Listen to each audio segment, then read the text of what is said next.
hurricane expert says the 2005 Atlantic and Caribbean hurricane season will be well above average. The Atlantic is well poised. The Atlantic is as warm as it's ever been, except for one year, 1998, which was a very active year.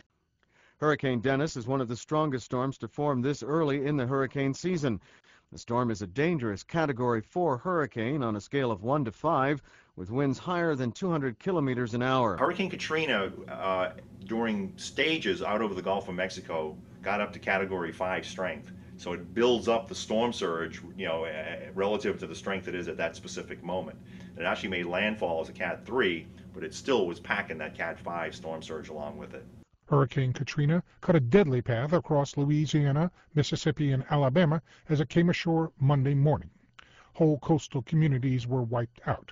The situation was underscored at the New Orleans Superdome, the sports complex where some 25,000 people who took refuge from the storm wait in deteriorating conditions to be evacuated to Houston, Texas.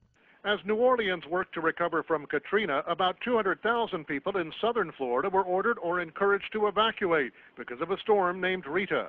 As Florida was being threatened by what could be the 7th hurricane to strike the state in the past 13 months, Governor Jeb Bush said he worried residents had become complacent about the risks. President Bush, the brother of Florida's governor, plans to come to the state on Thursday to assess the damage.